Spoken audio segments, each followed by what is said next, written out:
It's a pleasure to be here. I would like to also acknowledge the organizers and show my appreciation to all of them.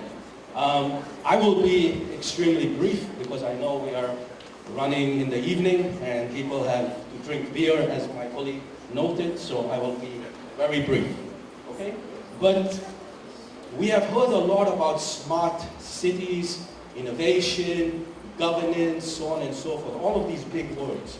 But what I would like to do is very quickly give you some insight into the engine of these things, and then connect it with some examples to show you what are the critical issues governments are dealing with. Okay?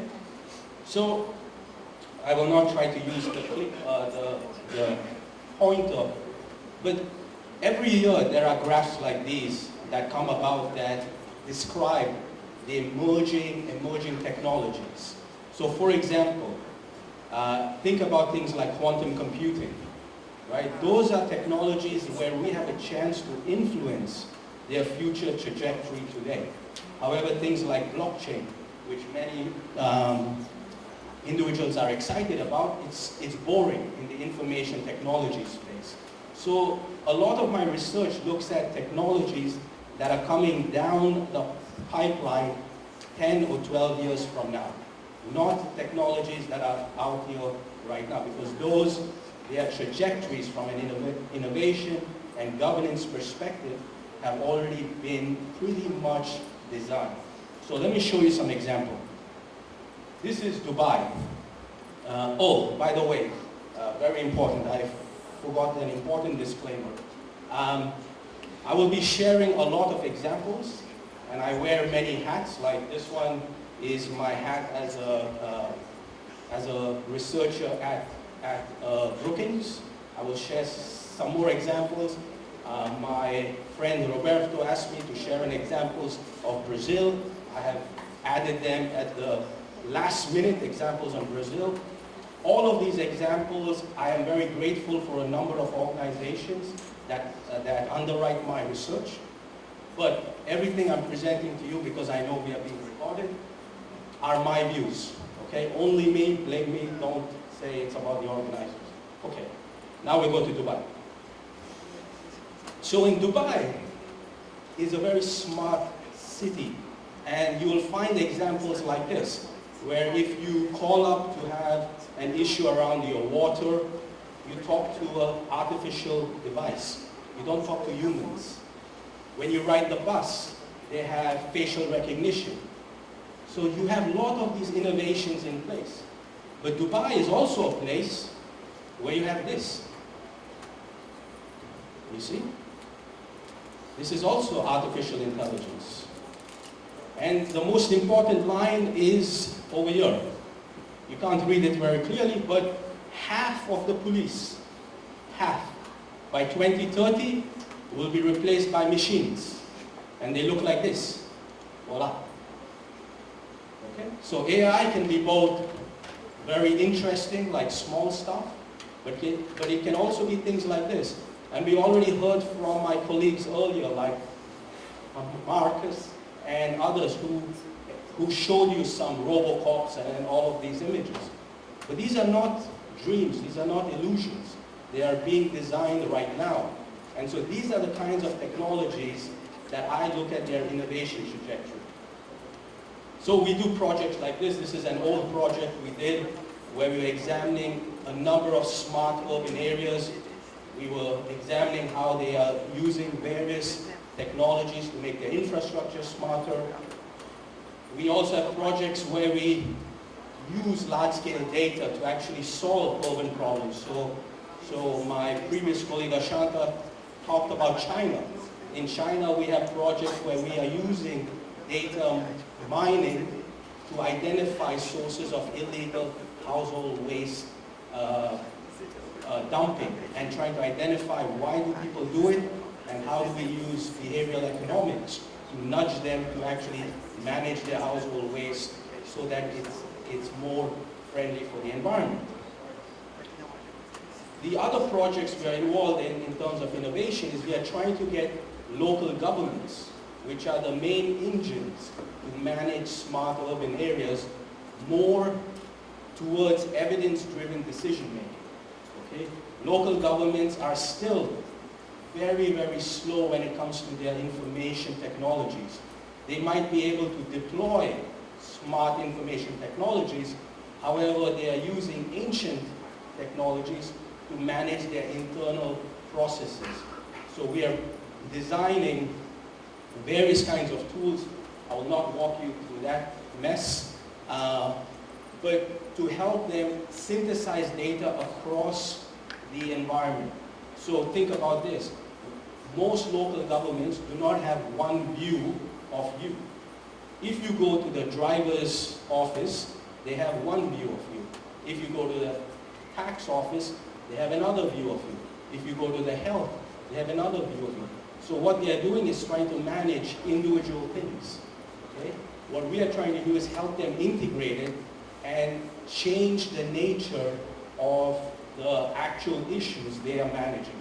So in one example, with one local government, we are going to be deploying a project, okay, where, and this will be the Q&A piece, how many of you care about healthcare? Raise your hands. Only a few. Healthcare. You know, like, again, I'm just using examples that I just heard. You know, so Ashanda talked about healthcare, so I'm going to use healthcare. Now, how many of you want healthiness? You want healthcare or healthiness? Which one? Healthiness. Most of our systems today manage healthcare. Healthcare is a losing proposition. We are always only going to spend more, never less. Why don't we use all the data to build better indications of healthiness and try to move people out of hospitals, not build bigger hospitals? So we are trying to use data across different layers to change how we do value-based assessments. Okay. So I will skip this, but basically we work with a number of governments globally on a range of these projects. We are also looking at things not only at the local level, but how do these things impact national governments? Because everything from a complex systems perspective is all integrated. What happens in Florianópolis is not isolated from Rio or any other part of Brazil. And one of the things which is coming about through AI is there's going to be significant job displacement. Not job loss, essentially, but displacement. So you take a place like India, where the largest population of unemployed people are people with college degrees. It's not people who don't have degrees. So how do we redesign education systems to make our things smarter? So, here's a very quick glimpse into why this is important, and I'm going to show you the engine, okay? So, think back to 2012. I know it's a long time back, okay? But work the memory, 2012.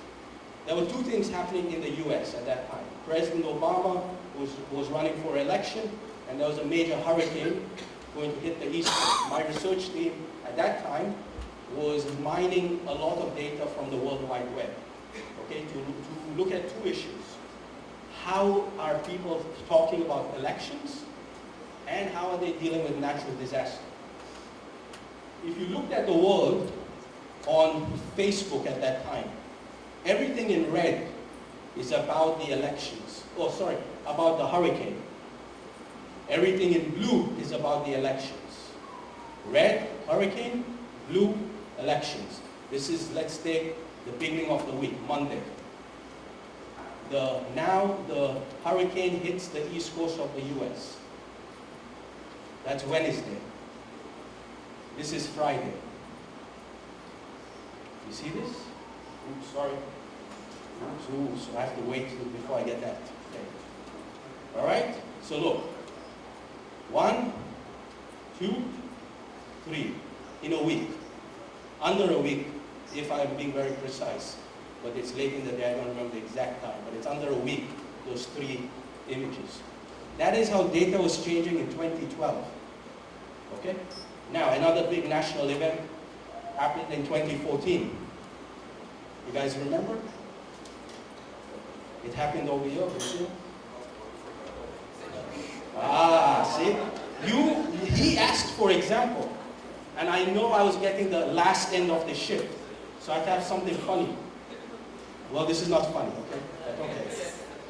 Well, so there was a thing called the World Cup. Happened in this beautiful country. So again, my team at that time, we were hired by a firm to look at Twitter, not Facebook this time, Twitter. To look at, can we read tweets and predict what's happening on the ground? Okay, so people are tweeting. Can we build a machine, like an algorithm, to read and classify, this is a goal, this is good, this is bad, this is good, people are happy, people are sad, in Brazil and around the world. So, I won't go into all the details, but the quick answer is yes. So you remember this crazy person from Uruguay? That is even after the World Cup. This is during the match. During the match. And you can see there is goal scored, yellow card, and I don't think I put any Brazil one because I want to live here alive. But at that time, we wrote this article that we can model people, place, event. People, place, event is a game, right? And, okay, yes, there is no Brazil. This is Netherlands, Argentina, okay? But if you want to read the article, happy to send it to you.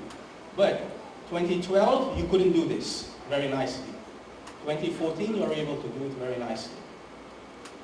2016, another big thing happened. There's a guy who got elected, or was running for elections. Okay, this is before Cambridge Analytica and all that stuff people were talking about. And all of this is my research team, so a lot of credit goes to them. But we were scraping things on Facebook. So I added this one here for my other friend Tan, who told you about that there's one person who doesn't use this application that all of you use. That's me.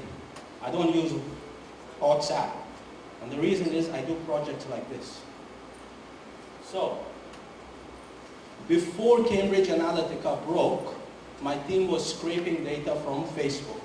And by my team, I mean 4 people, average age about 22. Okay? 4 people, 22, and me. I'm the old one. This is how we were analyzing data. What people were talking. What different groups were doing. What each candidate was doing. We could take an issue like this. Okay, and maybe the people that wants to translate, I wouldn't translate it, but if you want to, go ahead, right? But we can easily diagnose where the person is, where they are, and we had data, every image, everything, blah, blah, blah. Again, anybody wants to read this stuff, happy to send you the articles. Huh? Oh, you want me to go back? Oh, well, one more? Okay, take your image. Got it? Okay, well, no problem. Oh, so we are able to do all of this. Now think about this. You can mine place, time, event, opinion, and who you're connected with.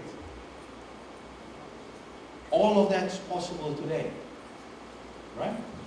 And you can use it at any level of granularity, from a national level problem, like election, which is a serious issue, to an entertainment issue like the World Cup, right? And here's the important thing I want to leave in your mind. All of the technology to do this. The first project I showed you, we had to write our own code. We had to program a little bit. It took us half a year. The second project, we probably coded maybe 20% of what we did the first one. The rest was open source. For this project, we didn't code anything.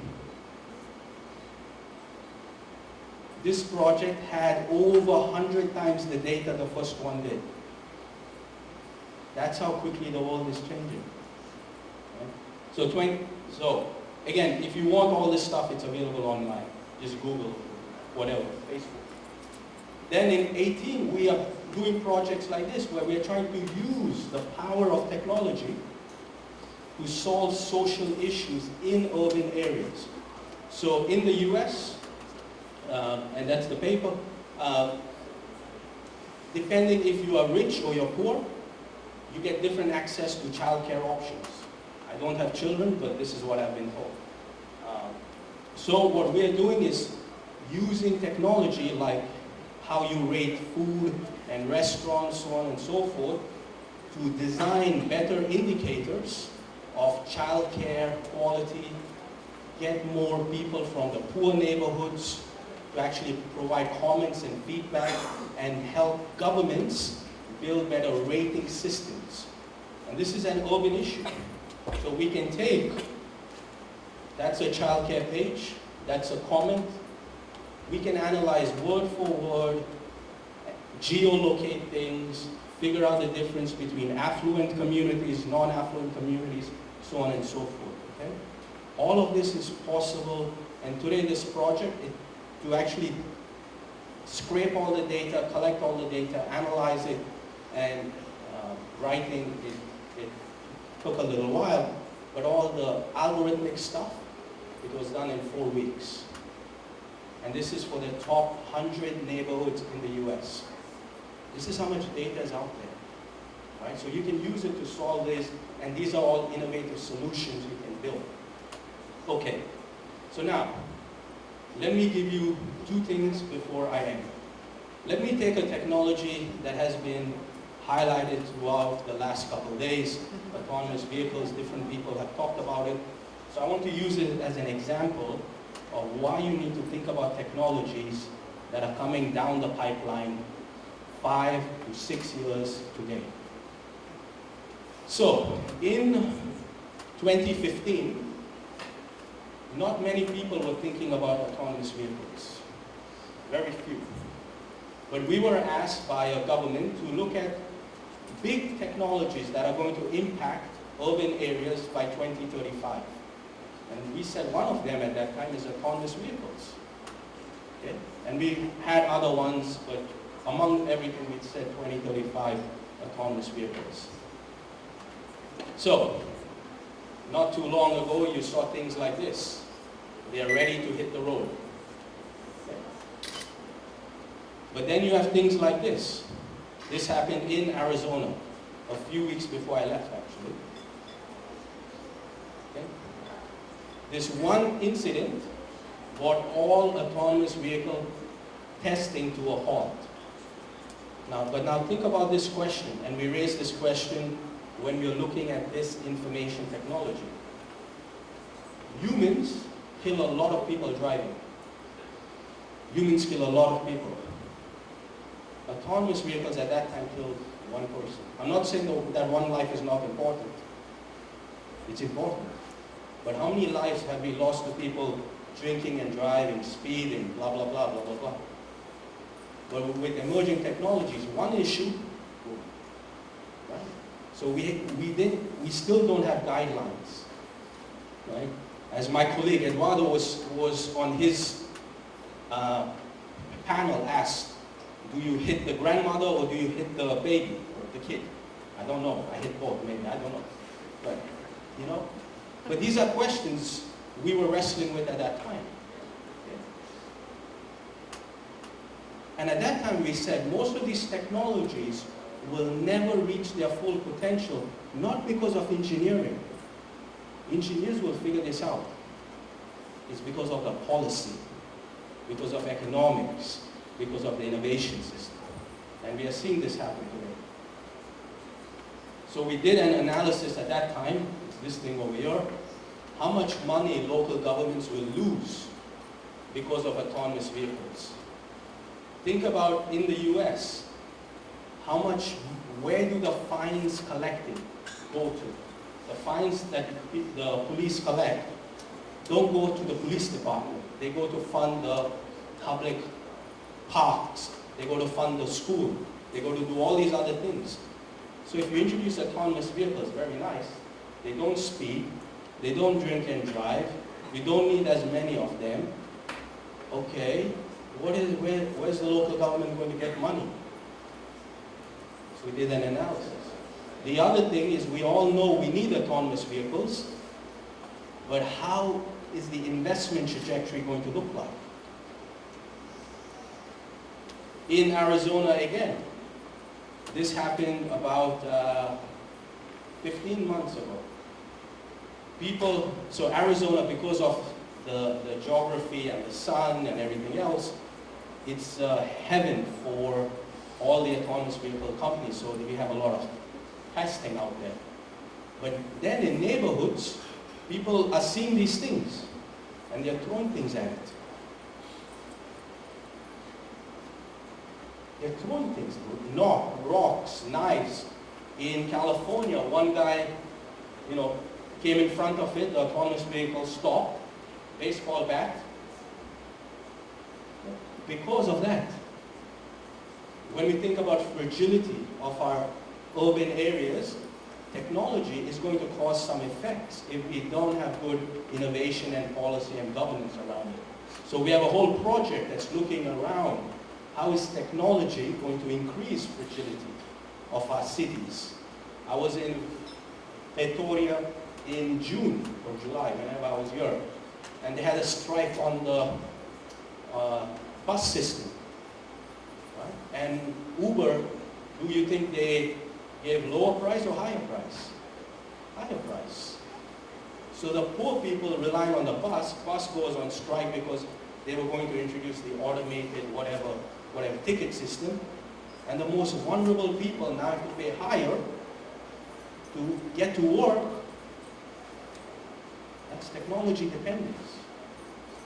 So now you take a technology and you take a platform, okay?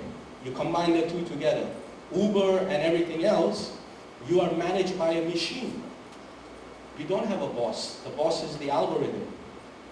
There's nobody saying, you drive here, it's an algorithm. So we have lots of data on people, lots of data on activity. This is another reason why I'm very careful what data I give out.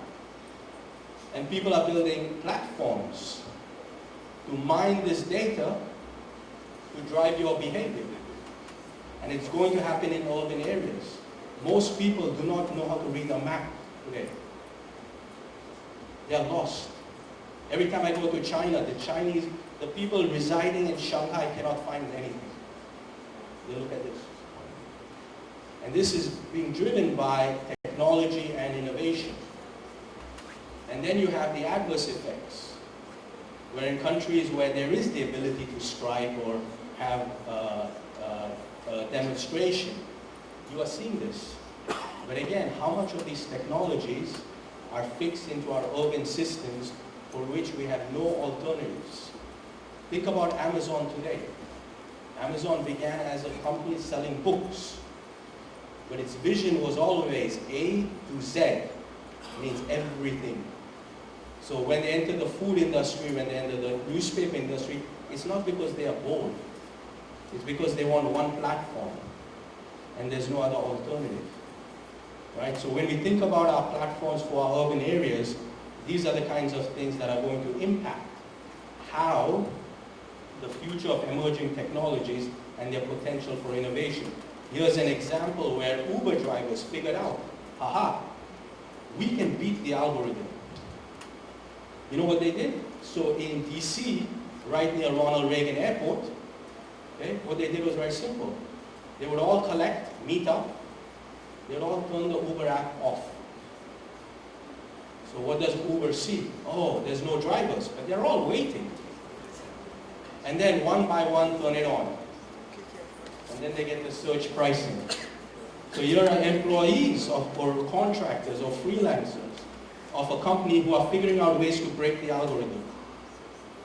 Right? So this is the future of our urban cities. So, I told you I'll be on time. So here we go, lessons learned. So a lot of the things we are doing is looking at emerging technologies. So everything I told you about autonomous systems, we did about 6 years back. Right? To me, that's done now. Now I want to look at emerging technologies within a platform like Uber, but I don't really care about Uber, I care about the network structure of that platform. And I'm looking at it, what are the ecosystem effects? And this is where we need a lot more research and thinking, so on and so forth. I'm looking at the unintended consequences, and most governments are unprepared to even have a debate on the unintended consequences of this technology. How do we do value-sensitive design, right? We are building things that are very efficient, very effective, but do they capture the values that we hold dear for our communities? Do they actually have the ability to have difference? So that if I want to experience Florianópolis, I don't have to experience Brazil. I'm experiencing Florianópolis, I can go and I can experience another part of Brazil, but I don't have to have one experience. Most of the values are being averaged out.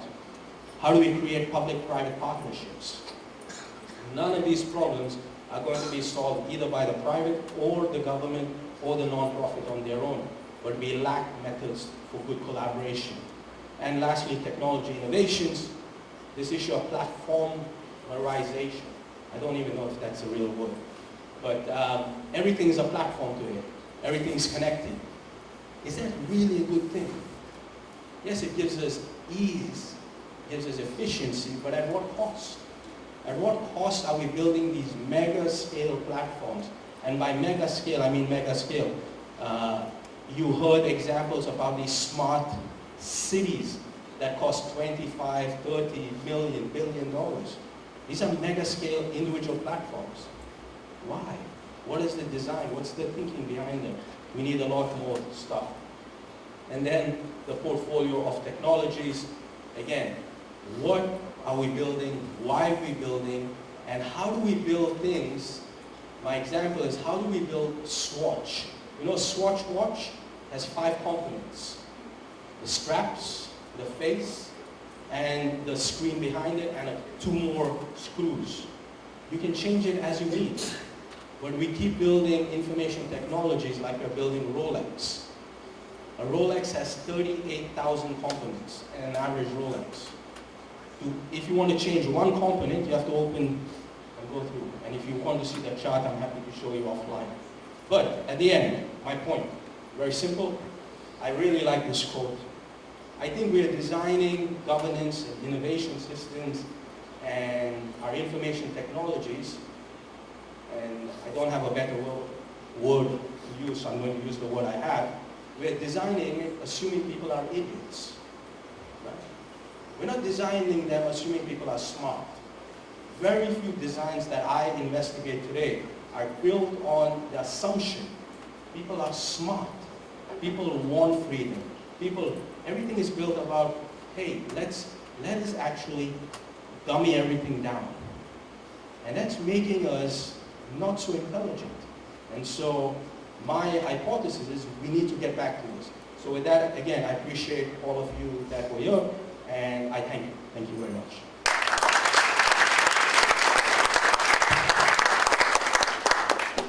Thank you, Kevin. Yes, we did switch some emails before this, and our section is called Governance, Innovation, and the own definition of governance, a set of people, communities have a purpose, put some rules out there, and govern the rules so they can fulfill their purpose. You have shown some examples that I follow my mind. If people lose the purposes, lose the ways that they control the collective purpose, and how technology has in some way helped someone else so people could lose the initial purpose. So this is one thing. Do we really have governance of the things we are doing, or someone else has this governance?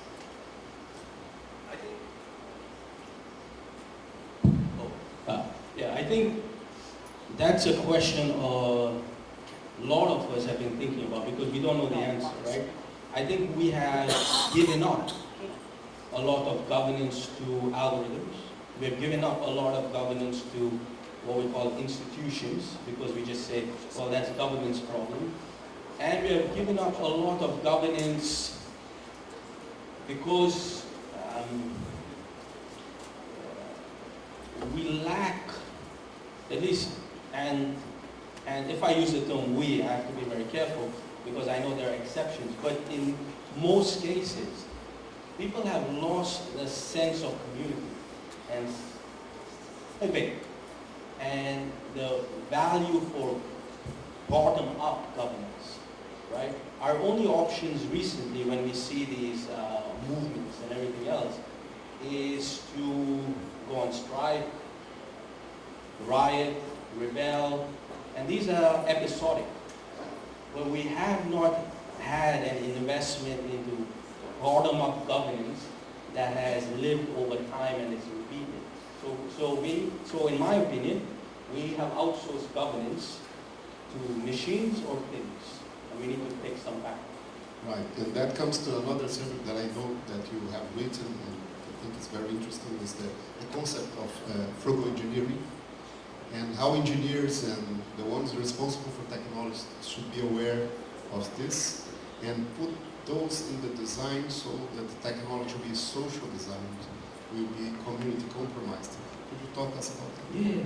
So this is where I really like the work that both Ashanta and Khan also highlighted. So you take a fridge, you know, where everybody has a fridge at home today, and it's assumed.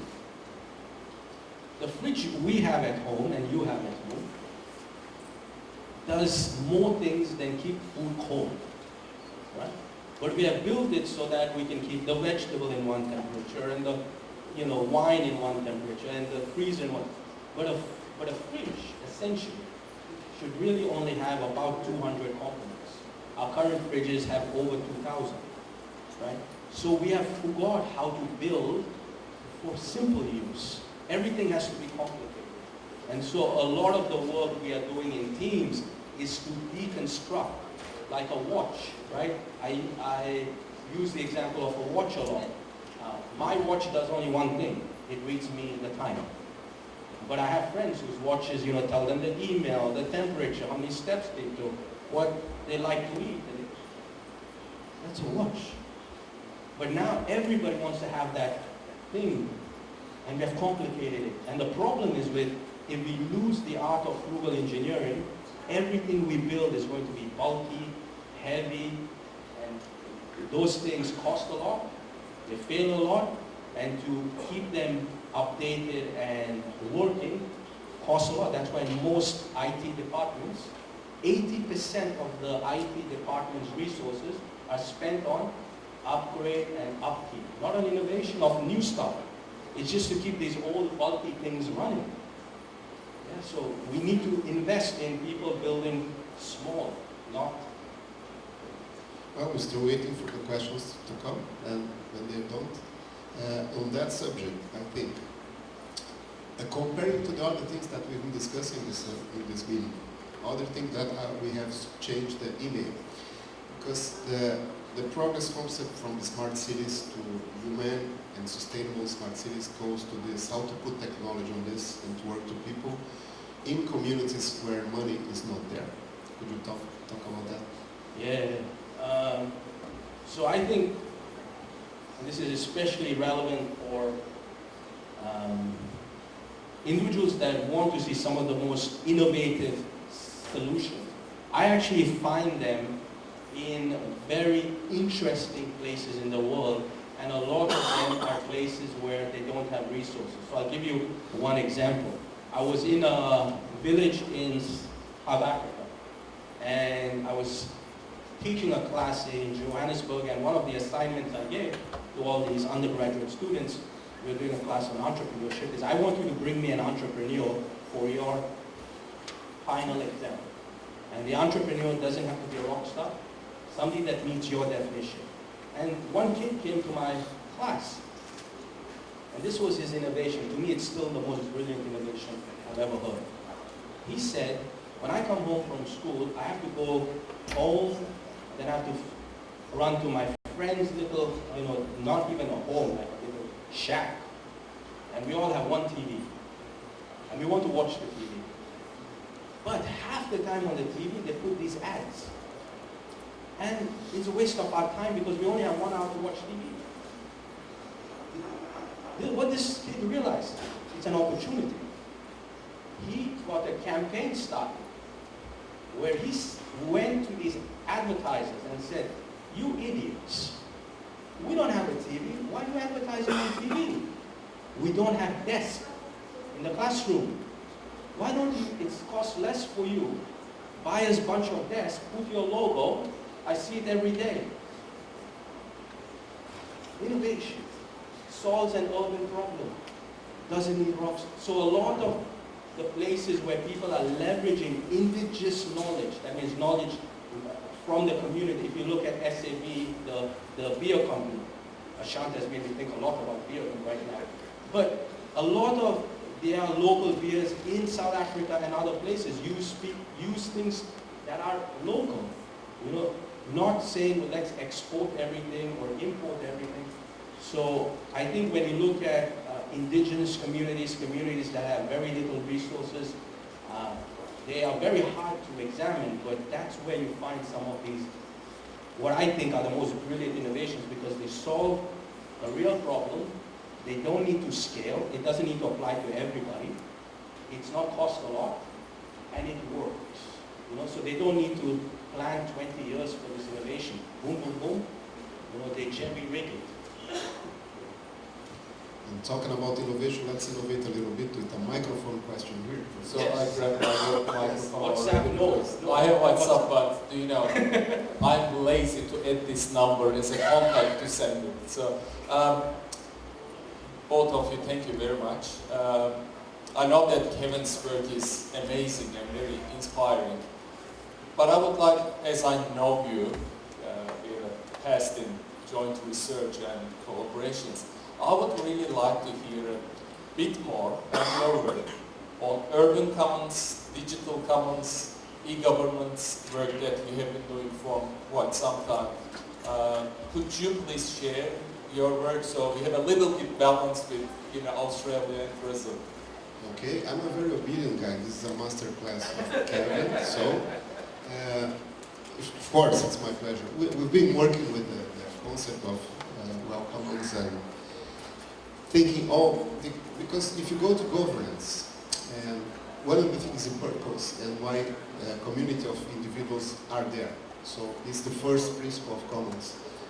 The limits of you put us together.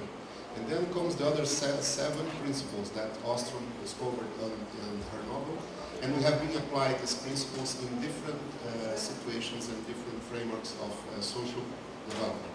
One of this was the state plan for science, technology and innovation, where we worked in a conference with people that were organized in groups from managers, from business, government, social communities, and of course academy. And so they were inclined to first to do a diagnosis of their regional, perceptual analysis, how the region is regarding those aspects.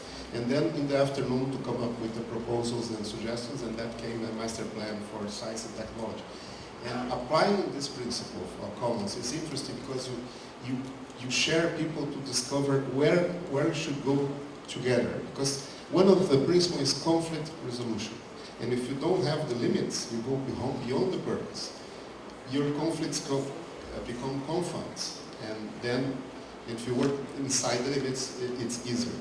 So in looking at technology, one of the things that we have been studying also is because all these digital platform design are being built by think tanks for private and commercial use. So the limits are very clear. It's money oriented, it's profit oriented. So your client and user is a pipeline of money. When you go to public use of digital, that it's by definition a lot of different principles and views. And let's give you an example why prohibit Uber. someone who says here that prohibition is not a good solution. It depends, because in the beginning some communities started to see that this digital platform were destroying local employments, were unfair in terms of the distribution of fees, and they were not discussing how to do a social environment with digital platforms. If you do, if applying the principles, you're going to see, okay, maybe we should prohibit for a period of time, so we decide not as customers that want to pay less for mobility, but the ones that are concerned with all the employment. And so, of course, prohibition for a long time is not a solution, but to discuss the problem and to see if we're doing a social solution for everyone can be. So that's the kind of thing work we do. And I like it a lot. I think we're going to combine the views, because the way, and he didn't talk about the other things that he is doing, and I thought we were talking about that. Very good examples in cities in the world that we think that they are smart cities, well-developed cities, but they have like homeless using, for instance, cafes and McDonald's to get overnight because they don't have where to sleep. In cities that we consider very smart cities. So this, and we've been discussing this all along the week, and you have been written about that also. Now, it's a common, if you do commons on that, if you work on, if not having a single person sleeping outside is a principle, is a common, then we're going to solve it. Otherwise, we're going to solve other problems, and that's not going to be our problem. This is the kind of work we've been doing in our graduate program. And I just took another 10 minutes of our discussion. Do you have questions? Okay. Let's see here. The issue of frugal, simpler project is a matter of business models. Companies have been designing systems to be complex so they can get obsolete earlier. Changing this mindset depends on the customers, doesn't it? Good reflection. What do you think? Yeah, absolutely. And so this is where, again, I think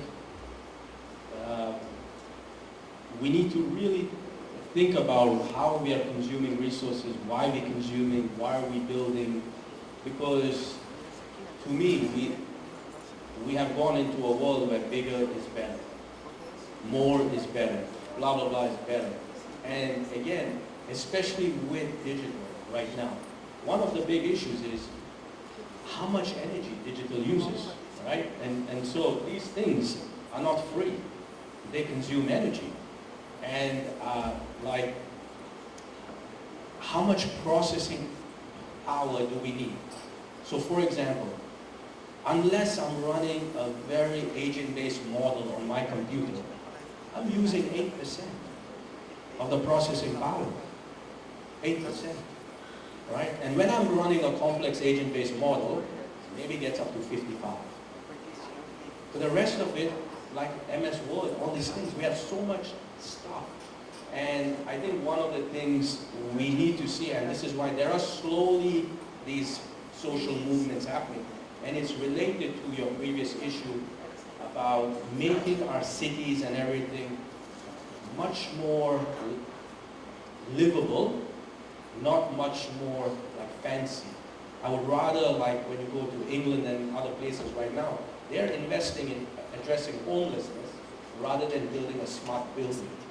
Same dollars, let's fix homelessness. So the thing I say about information technologies right now is if you look at the old Maslow's hierarchy of needs, all of the urban technologies being not all, sorry, I have to be careful. 60% of all the urban technologies being designed are at the self-actualization kind of dilemma, but we haven't fixed the basic needs. So we are building technologies that give us, how much we are walking, how much we meditate, our blah, blah, blah, but we haven't figured out how to solve the lower level needs, and that to me is a very dangerous direction because our cities And this again, we have projects going on, and I know other colleagues have as well, where we need to go back and think about the values of our cities. Okay. Our time is running out, but there is a last question for us here that actually could have a round table. It's about the use of the data of the user. I'm going to say that. It's interesting. It says that all relationship between companies and users became actually a way so companies go on your data and you become their product. So is that a healthy relationship actually? And I add here that Brazil is going to have now a very interesting moment with this general law of data protection that is going to be valid from next year. And since 2016, we lived another law, which was the transparency, the true law. So the plain access to data. So now we are going to have a very interesting conflict. And individual rights to privacy, which is the next law, to the transparency and access to public data, which is the other law. So, and companies are between of them. So it's a matter, so again, to have a collective intelligence and see, for instance, to give an example, in health, we know that data health from an individual can raise insurance and can raise the cost of life for him or for her. But we also know that a collection of data in health can save lives and can cure with research. So how can we manage this issue in your opinion? Yeah. So the answer to the original question is I don't think it's good. I think people need to have data hygiene. I call it data hygiene. You know, like when you go to school, you learn that if you eat apple, it's better than cheeseburger or something like that. I don't know. I eat a lot of meat, so that's not good. But you learn the value of food, and you learn that this food is good for you, this is bad. You know, when you go to the restroom, wash your hand, you know, blah, blah, blah. We have been taught people data hygiene. And data hygiene needs to be taught at the elementary level. So again, I will draw on what Ashanta said. Just like with water, we assume it's there, it's available, blah, blah, blah. We need to go back to some of these resources, and data is one of the resources among many. There's food systems, water systems, but there's also data systems. And like, for example, most people load things on their phones. They don't even know how to delete an app. Right? How many of you know how to actually delete an app? 1, 2, 3, not even half. Not even half. And by the way, this is the engineer. I used to be a professor of electrical engineering where I built mobile apps. Just clicking the X bar and it disappearing from your screen, no delete. It goes to sleep. It's hidden from your screen. It's still in the background. Right? But we haven't taught people data hygiene, so people need to take back some of the control. And if you want to give up data, give it up. It's your data. But at least be intelligent about it. Don't just, you know, boom. I download an app, leave it on, leave my Bluetooth on. Boom, boom, boom. I mean, there are a lot of people like me who can scrape a lot of data. I know we're running out of time, but I can't miss this question. Do you both agree that education is in many ways the major issue in this discussion? I'm missing the talk about education here. Yes, I agree, of course. And you can... Yes, I just answered. I think we need to start at the, kindergarten, telling them this is data, this is this. Just like we teach them about food and play. In today's world, we cannot have kids that are like having their first mobile phone or even infant playing with a stupid device for a babysitter, right? Otherwise we have problem. Sorry for the sad note to end, huh? But maybe there's beer afterwards. Thank you, Kevin. Thank you, everyone. Thank you very much.